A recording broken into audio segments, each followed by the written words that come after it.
Télé 50, simplement congolais.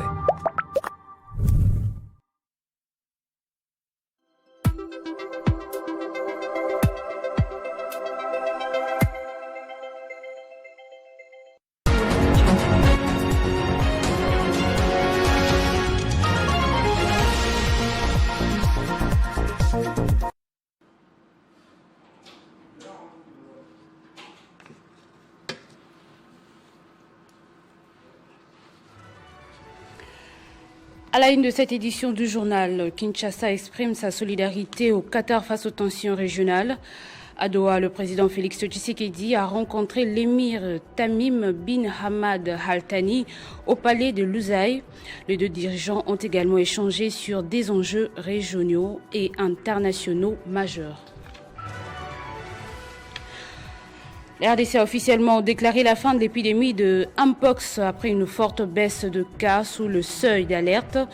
Malgré cette amélioration, la maladie reste endémique avec des foyers persistants dans le Sankourou et le Kasaï et la riposte est désormais intégrée au programme de santé courant.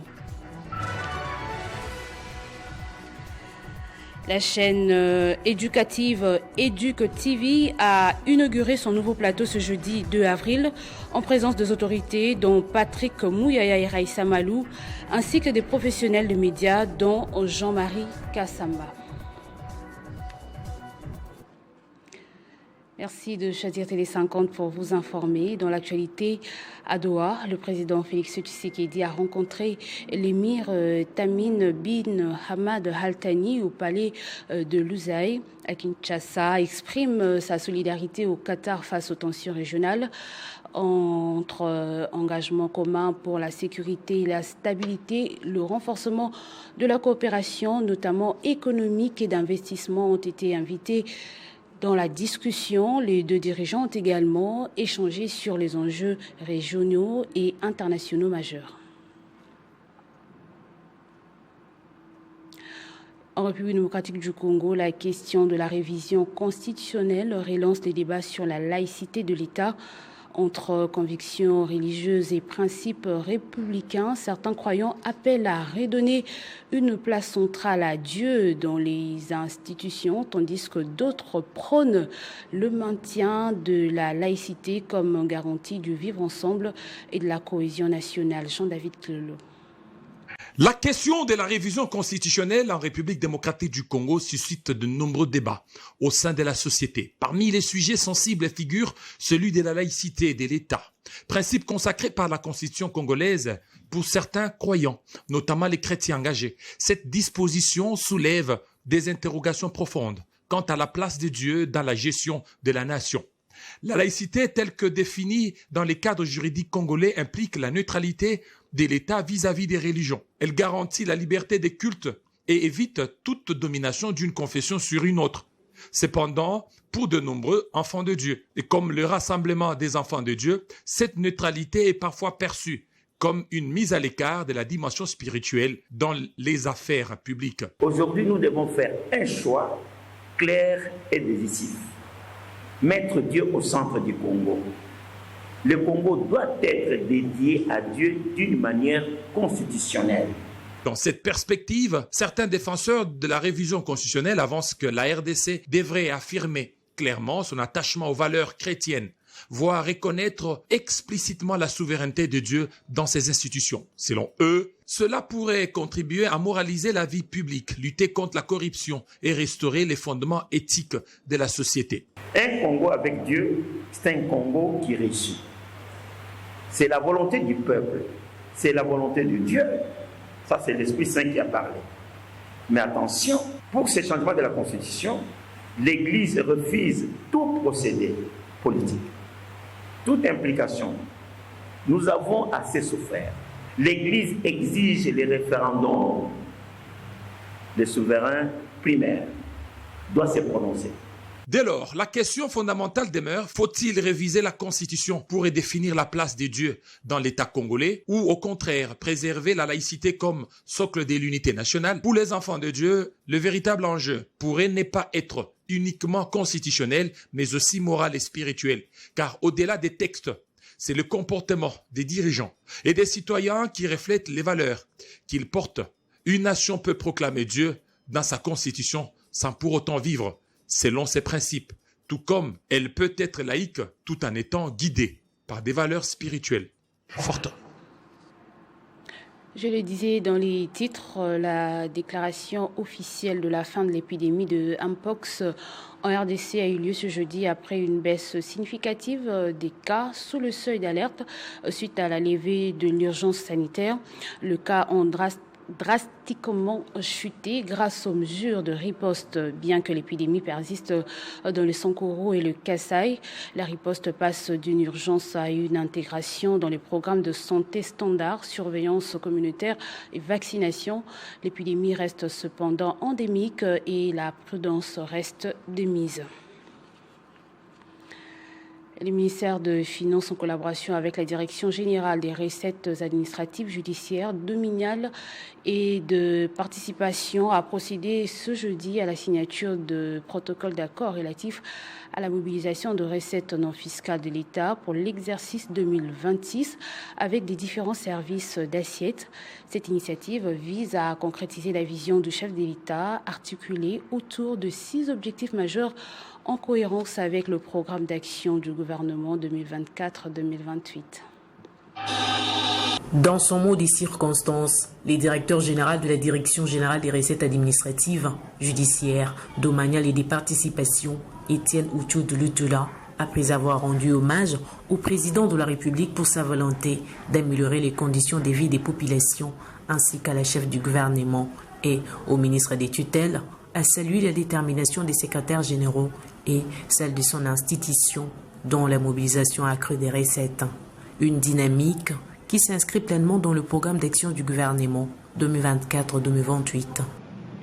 La participation des secrétaires généraux, directeurs généraux et responsables des services d'assiette à cette cérémonie de signature des protocoles d'accord est un signal fort de détermination de chacun d'entre eux et de la DGRAD à renforcer notre collaboration dans le cadre du dialogue fiscal entre d'une part l'administration et les opérateurs économiques et d'autre part entre la DGRAD et les services d'assiette tels que prônés par son Excellence Monsieur le ministre des Finances. Ensuite, le numéro 1 de la DGRAD a appelé les services d'assiette à faire preuve davantage d'efficacité et à mettre en place des stratégies innovantes afin de relever les défis de l'atteinte des assignations budgétaires pour 2026 fixées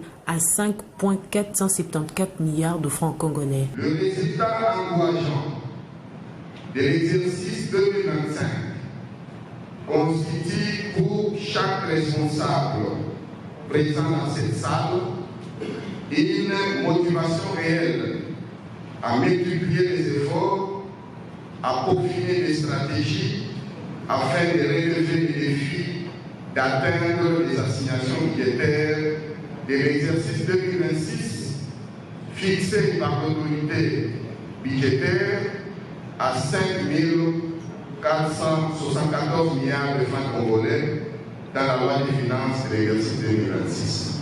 D'un ton ferme, la vice-ministre des Finances, Gracie Yamba, représentant son ministre empêché pour des raisons d'État, a insisté sur la nécessité de renforcer la lutte contre la fraude et la corruption. Les protocoles que vous allez signer aujourd'hui doivent être compris comme un pacte de responsabilité, un pacte de performance, un pacte d'honneur. À cet effet, je vous appelle à une mobilisation totale, à servir avec intégrité, à agir avec discipline, à produire avec efficacité.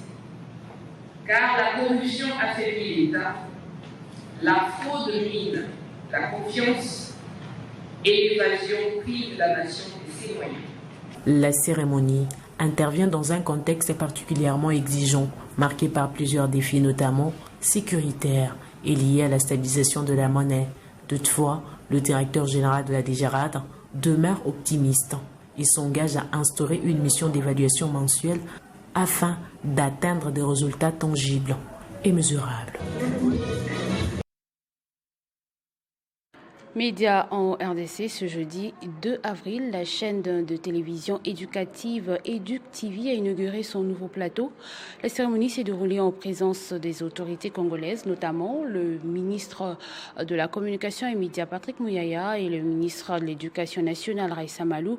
Plusieurs professionnels chevronnés de la presse ont également pris part à l'événement, dont Jean-Marie Kassamba, directeur général du groupe Espace 50.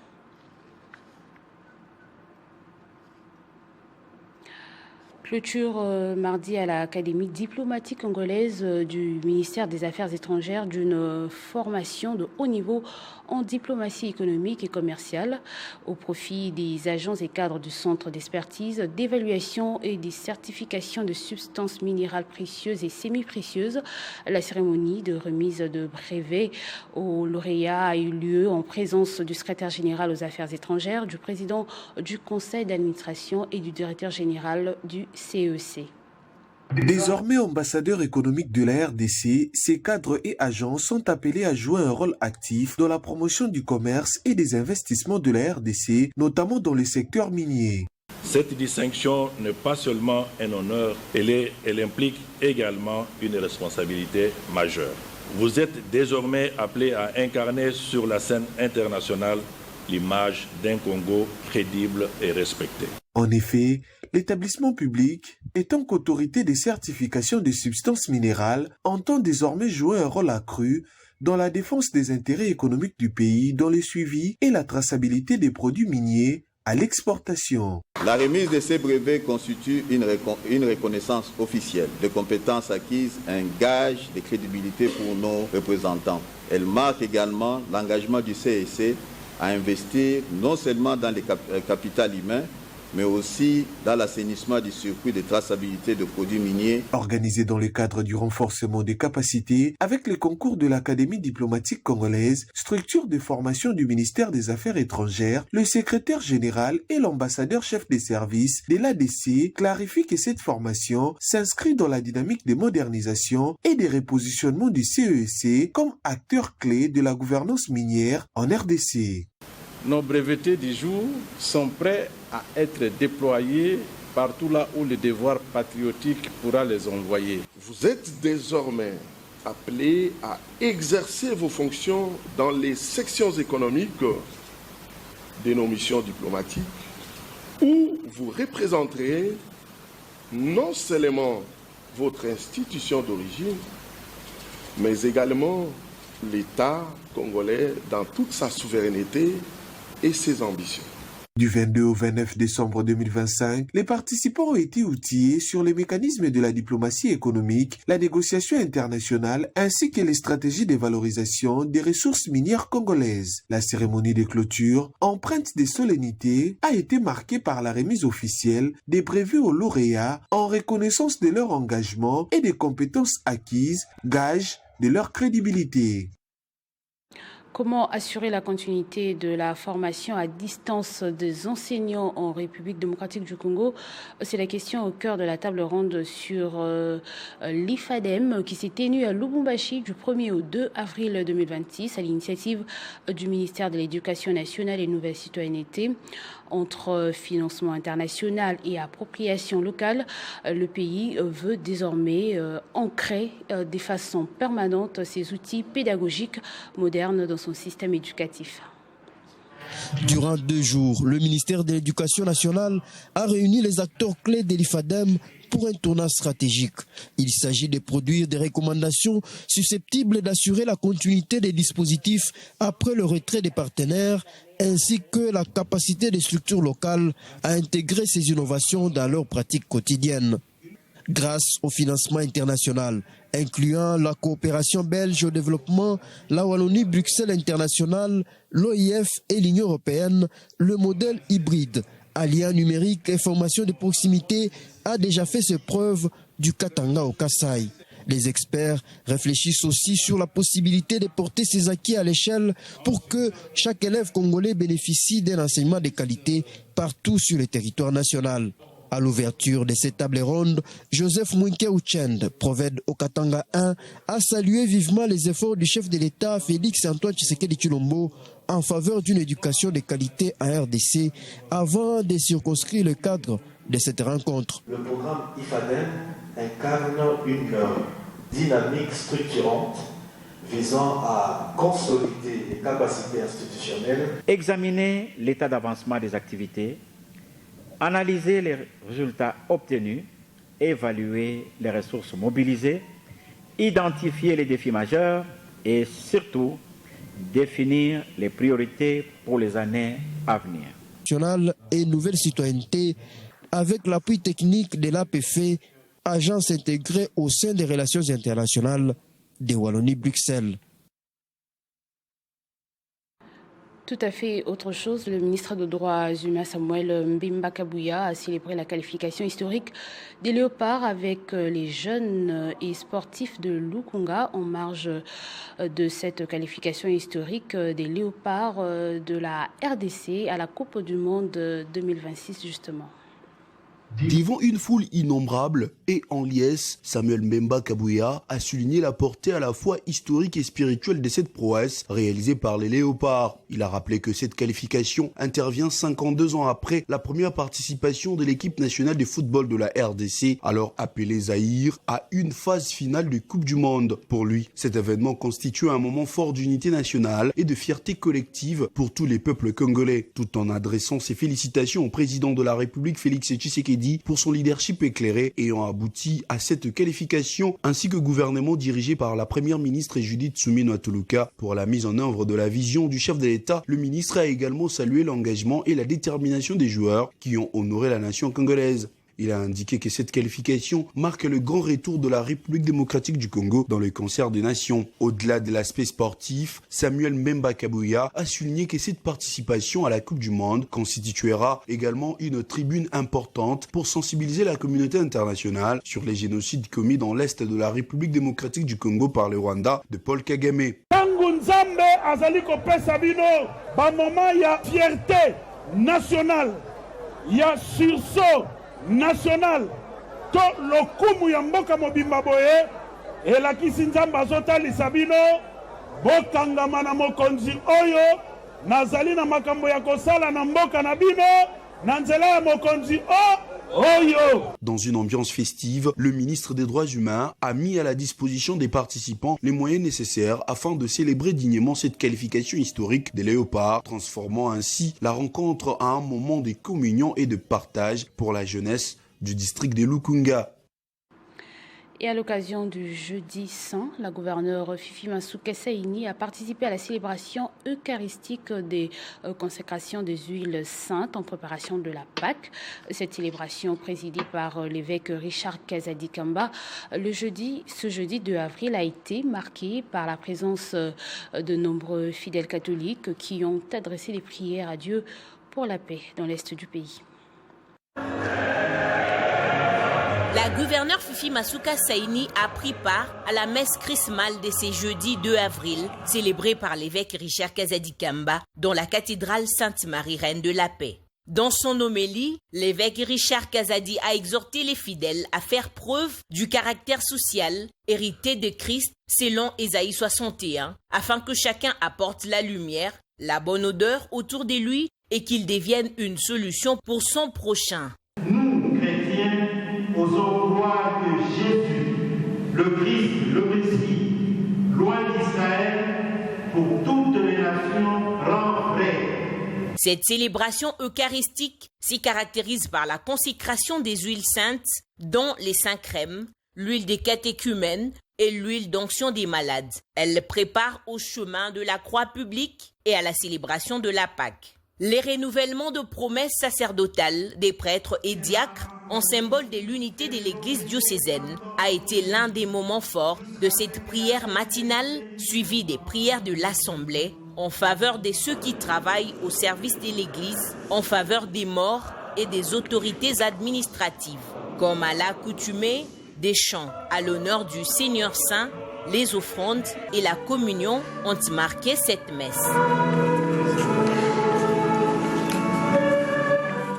Direction le Haut-Katanga où l'INPP, via son service de recouvrement, a tenu une rencontre d'échange et d'analyse avec des experts comptables de l'UNEC. Ces travaux s'inscrivent dans une dynamique de renforcement de la collaboration entre les deux structures en vue d'améliorer les mécanismes de recouvrement et d'assurer une meilleure conformité des entreprises aux obligations sociales et légales. La rencontre a réuni le service de recouvrement de l'INPP au Katanga, les experts comptables, membres de l'ONEC, en vue du renforcement de leur collaboration. L'objectif poursuivi était de clarifier les divergences constatées lors du contrôle de cotisations patronales dues à l'INPP et d'en dégager les solutions concertées, conformément aux dispositions légales en vigueur. Notre demande, c'était de réunir les experts comptables de la ville de Lubumbashi pour échanger autour des questions de recouvrement. Et au président de l'ONEC de renchérir. Commencerons par remercier les directeurs provinciaux de l'INPP au Katanga, M. Joël Mokomba Mata, nous citons, qui est premièrement le premier contrôleur de recouvrement en province. Nous avons parlé avec les experts comptables parce que nous sommes liés par une relation qui est purement directe. Nous travaillons avec les employeurs et eux sont censés assister les employeurs dans la tenue de leur comptabilité et conseils. Pour sa part, Jeannot Kazumba, chef de service de recouvrement de l'INPP, se dit satisfait du cadre d'échange. Nous avons été dans ce cadre magnifique de l'INPP, nous en tant que conseil des entreprises, précisément ceux qui accompagnent les entreprises à faire leurs déclarations et nous rassurer aussi de la qualité et de l'exactitude de leurs cotisations sociales auprès de l'INPP. Une dynamique de concertation qui renforce la transparence et l'efficacité dans la mobilisation de recettes de l'INPP du Haut-Katanga.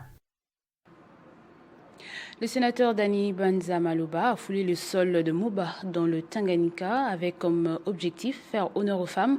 Avec la clôture du mois de mars qui leur a été dédié au cours d'un meeting, l'autorité morale du parti Avenir du Congo n'a pas manqué de faire mention spéciale à la première dame Denise Nyakero Tshisekedi. Pour clôturer en beauté le mois de mars dédié à la femme, l'ambassadeur Dani Bonza Maloba a jeté son dévolu sur les femmes de la localité de Moba, située dans les territoires hyponymes, où il est arrivé ce dimanche 29 mars 2026 en début d'après-midi. Aussitôt après, il prend la direction de sa résidence privée au bord du majestueux lac Tanganyika, où plusieurs centaines de milliers de femmes l'attendaient fiévreusement.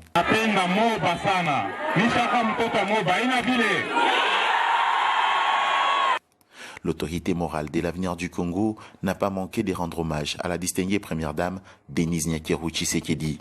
Nataka mbele kurendre hommage na tulamukie la première dame Mama Denise Nyakero. Mumunamukie mbele Mama Denise.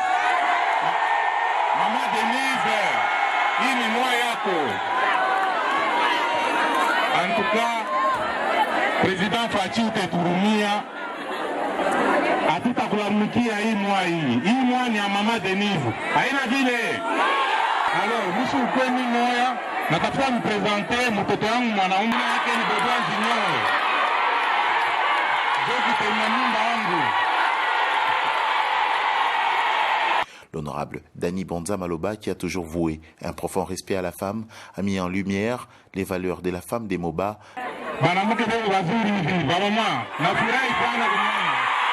À Moba, dans la mémoire collective, l'ambassadeur Dani Bonza Maloba est perçu comme celui qui incarne la renaissance d'un territoire longtemps oublié.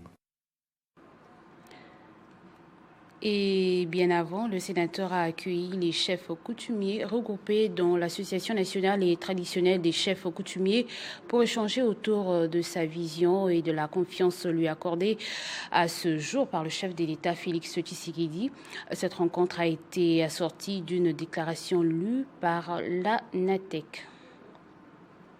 Excellence, Monsieur le Président, nous, autorités traditionnelles de la coordination provinciale du Haut-Katanga, exprimons notre profonde gratitude envers votre personne et très haut chancelier, de la République démocratique du Congo pour votre implication personnelle de la protection sécurisée en faveur de notre fils, l'ambassadeur Dani Banza Maloba, rétabli dans ses droits alors que certaines personnes mal intentionnées cherchaient à créer la haine entre frères.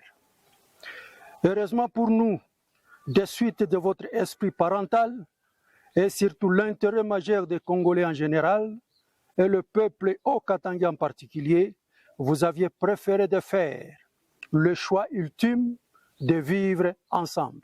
Par ailleurs, les autorités traditionnelles ont accueilli à cœur joie le réaménagement de l'équipe dirigeante de la GECAMIN. Excellence, nous vous remercions encore une fois de plus d'avoir entendu les cris des agents de la GECAMIN en opérant un réaménagement au sein du comité de gestion de cette entreprise dont nous espérons que les nouveaux membres vont œuvrer pour le bien-être en général de notre pays et en particulier les travailleurs et leurs familles, entre guillemets, GECAMIN. La tenue de la conférence de gouverneurs au Kwilu a permis au gouvernement central de pouvoir répertorier les différents problèmes auxquels le Grand Bandundu est confronté. En tournée à Kikwit et Bandundu, Laurent Batoumona a salué les efforts consentis par le président de la République pour que la conférence de gouverneurs soit maintenue au Kwilu malgré plusieurs reports et espère que le Grand Bandundu va bientôt revêtir d'une nouvelle robe. Comme tout Congolais, Laurent Batoumona a savouré la qualification des Léopards au mondial 52 ans plus tard. Le président fondateur du MSC et président du regroupement politique AAAP a salué la bravoure et la détermination des fauves congolais qui ont hissé haut les drapeaux du pays à l'échelle internationale. C'est une fierté et un honneur d'abord pour la République, tout en félicitant le chef de l'État, 52 ans après. Quelques jours après la tenue de la conférence des gouverneurs dans la province du Kwilu, Laurent Batoumona salue les efforts conjugués par les gouvernements centrales sous la vision du président de la République qui s'est bat bec et ongle pour redorer l'image de toutes les provinces, y compris les Grands Bandundu. Il faut dire que c'était une grande réussite. D'abord sur le plan d'organisation. Le gouverneur s'est battu bec et ongle pour pouvoir monter 5 ou 4 chapiteaux. Il pouvait contenir 1000 à 1500 personnes. L'aéroport était au point parce qu'il a accueilli tous les avions qui ont atterri. Et le chef de l'État a été accueilli triomphalement. Je crois que lui-même, il était fier. Lors de sa tournée à Bandundu et à Kikwit, Laurent Batoumona a reçu les plaintes de la population qui éprouve d'énormes difficultés pour se déplacer, notamment sur les tronçons Mongata-Kinshasa. Les présidents du regroupement politique AAAP plaident pour la construction des routes des dessertes agricoles. Leader incontesté du Grand Bandundu, Laurent Batoumona reste convaincu que les passages du président de la République dans les Grands Bandundu va faire bouger les lignes et les Grands Bandundu va bientôt revêtir d'une nouvelle robe. Et tel qu'annoncé lors de nos précédentes éditions, l'Alliance pour la bonne gouvernance a poursuivi ses activités dans le cadre du mois de la femme dans la province du Kwango, confirmant son leadership. La Ligue des femmes à elle seule, conduite par sa présidente Régine Kingunza Awata, a pris en otage la province tout ce mois de mars, de Kenge à Kayimba, avec des mobilisations inédites. Il n'y a que l'ABG pour faire ça dans la province du Kwango. Après un succès fou, lors de son passage à Kenge et Popokabaka, la présidente de la Ligue des femmes, Régine Kingunza-Awata, a été accueillie dans une ambiance historique à Kayimba par toutes les femmes du territoire. Aucune exception, telle que les démontrent ces images, elles veulent toutes suivre le message de leur guide, l'homme qui fait renaître l'espoir dans cette région longtemps désabusée, Jonathan Bialosuke-Awata, président national de l'Alliance pour la bonne gouvernance. Bien qu'absent, laissant place à une célébration 100% féminine, une foule indescriptible s'est réunie dans la salle mais aussi en dehors, causant un débordement. Au milieu des chants et des cris symboliques du parti du coq, l'ABG, la présidente de la Ligue des femmes, Régine Kingunza-Awata, a procédé à la distribution des pagnes comme cadeaux et symboles en ce mois de mars.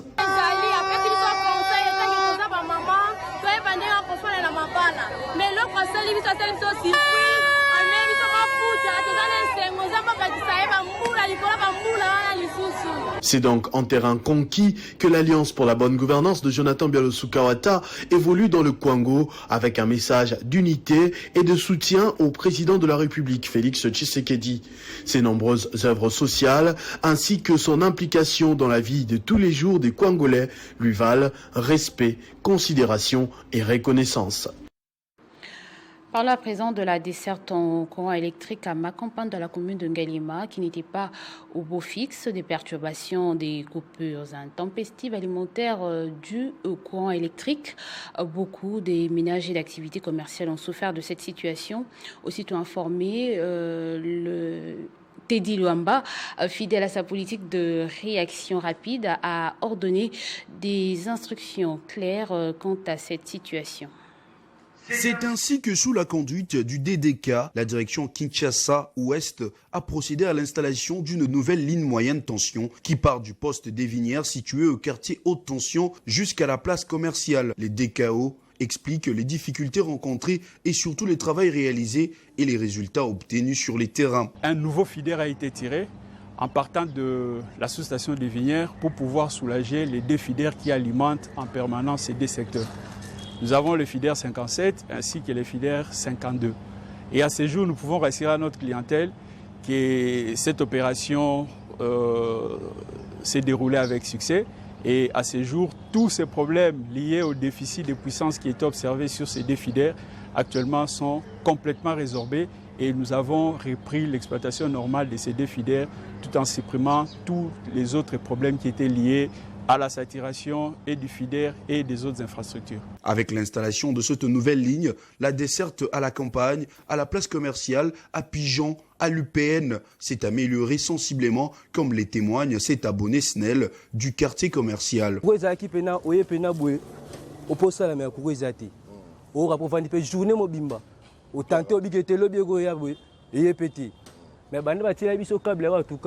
Ça va vraiment. Les difficultés vécues ces derniers temps sont vite oubliées grâce à l'efficacité du travail et des résultats obtenus. C'est là grâce à la vision managériale avant-gardiste du top manager de la Société nationale de l'électricité, le professeur, docteur, ingénieur Teddy Luamba Mouba. Voilà qui nous emmène au rappel des titres de ce journal.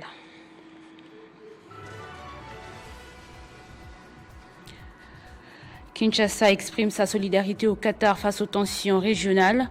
À Doha, le président Félix Tshisekedi a rencontré l'émir Tamim bin Hamad Al Thani au palais de Souzaï.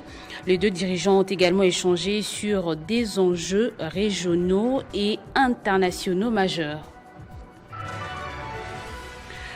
La RDC a officiellement déclaré la fin de l'épidémie de Mpox après une forte baisse de cas sous le seuil d'alerte. Malgré cette amélioration, la maladie reste endémique avec des foyers persistants dans le Sankuru et les Kasaï et la riposte est désormais intégrée au programme de santé courant. La chaîne éducative EducTV a inauguré son nouveau plateau ce jeudi 2 avril en présence des autorités dont Patrick Komouyaya et Raïssa Malou ainsi que de professionnels de médias dont Jean-Marie Kassamba. Et nous vous disons merci de nous avoir suivis à Kolwezi dans le Lualaba. Mesdames, Messieurs, votre fidélité nous honore.